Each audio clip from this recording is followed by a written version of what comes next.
इसकी घर भी चल जाती है। साथ ही साथ जब प्लास्टिक के निर्माण की बात करें या इससे डिकम्पोजिशन यानी विघटन की बात करें,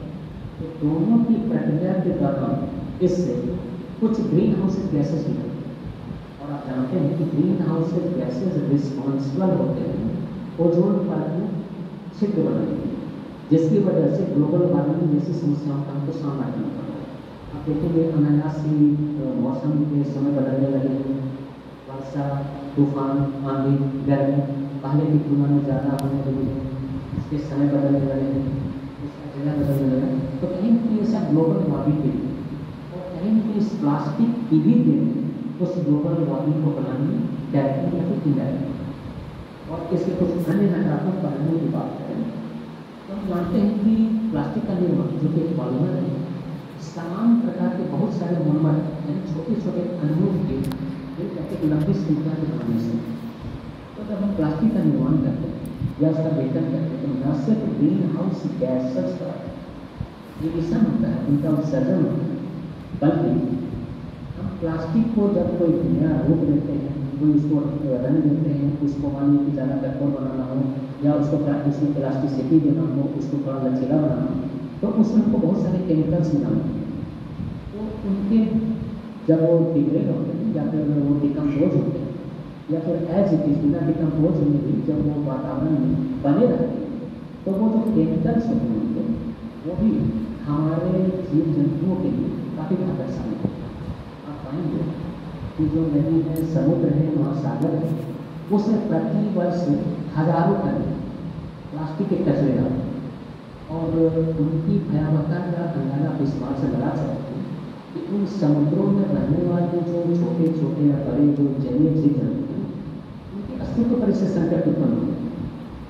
इस तरीके से इस प्लास्टिक पर्यावरण का नकारात्मक प्रभाव न सिर्फ मानव जाति पर पड़ता है, बल्कि पेड़ पौधों पर, क्योंकि अगर क्षमता घटती जा रही है, उसके पेड़ पौधों पर भी इसका नियंत्रण करता है। साथ ही साथ जो स्थलीय जीव जंतु आप पाएंगे कि चौक चौराहों पर आपने देखा होगा कि जो गार्बेज जो कूड़ा कचरा भोजन के क्लास में कुछ हमारा पशु वहाँ जाते हैं, उस भोजन को ग्रहण करते हैं और जाने अनजाने हमारे और आपके जैसे लोगों के उनके लिए प्लास्टिक को भी बहुत गलती से मिला जाता है, जो कि एज इट इज उनके पेट में भी बना इवन वो कई बार उनको बहुत तक टाइम लग जाता है या फिर वो जलीय जीवन की बात है। तो इन सबों पर काफ़ी नकारात्मक प्रभाव पड़ा है। इवन कि हम कह सकते हैं कि इन सबों के अस्तित्व पर भी यह एक तरीके से प्रश्न रहा है। तो इस तरीके से पर्यावरण के प्लास्टिक पर नकारात्मक प्रभावों की बात करें तो इसकी संख्या काफ़ी ज़्यादा है,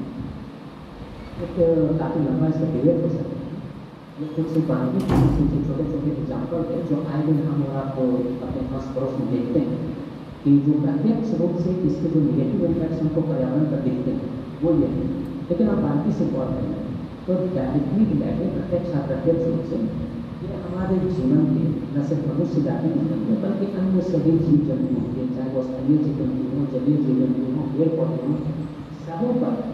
काफ़ी नकारात्मक प्रभाव इसका पड़ता है। तो इस तरीके से हमारे वेबिनार का जो आज का टॉपिक है, इम्पैक्ट ऑफ प्लास्टिक ऑन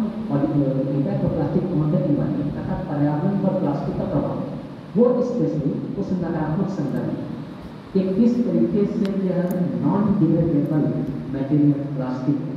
जो कि पॉलीमर है, यह किस तरीके से हमारे लिए एक विकराल रूप धारण कर चुका है। इसकी विकरालता का अंदाजा आप इस तरीके से लगा सकते हैं कि वायु प्रदूषण, जल प्रदूषण, मृदा प्रदूषण, रेडियोएक्टिव प्रदूषण, इसी श्रेणी में आज प्लास्टिक प्रदूषण का भी नाम लिया जाएगा। और इसकी विकरालता का अंदाजा आप इससे भी लगा सकते हैं कि 2023 में यूएनओ के दौरान विश्व पर्यावरण दिवस का थीम था सॉल्यूशन टू प्लास्टिक पॉल्यूशन, और एक वर्ष के अंतराल पर पुनः आज 5 जून 2025 हमारे विश्व पर्यावरण दिवस का थीम है इन प्लास्टिक पॉल्यूशन या स्टॉप प्लास्टिक पॉल्यूशन। तो वैश्विक मंच के द्वारा जिसमें 145 प्लस देशों के प्रतिनिधियों की भागीदारी होती है, उसके द्वारा अगर विश्व पर्यावरण दिवस पर अगर थीम को प्लास्टिक के संदर्भ में रखा जाता है तो आपको इस प्लास्टिक प्रदूषण की विकरालता, इसकी भयावहता का अंदाजा आपको भी लगा सकते हैं। और इस तरीके से जब हम पर्यावरण पर प्लास्टिक के दुष्प्रभावों की बात करते हैं तो जितने दुष्प्रभावों की हमने बात की उसके साथ अन्य बहुत सारे ऐसे निगेटिव इम्पैक्ट्स हैं जो कि सामान्य तौर पर पर्यावरण पर इन प्लास्टिक के दुष्प्रभावों के तौर पर देखे जाते हैं। इसकी वजह से न सिर्फ हम मानव जाति बल्कि इन जलीय जीव जंतुओं, स्थलीय जीव जंतुओं, पेड़ पौधे इत्यादि अस्तित्व संकट में आता है। इसलिए अपने अस्तित्व को बचाए रखने के लिए, बनाए रखने के लिए, अपने भावी पीढ़ी को एक सुरक्षित भविष्य देने के उद्देश्य से हमारी आपकी हम सब की यह नैतिक जिम्मेदारी भी बनती है। इस पर्यावरण का हम संरक्षण करें, संवर्धन करें और इसको समृद्ध बनाएं अपना बहुमूल्य योगदान।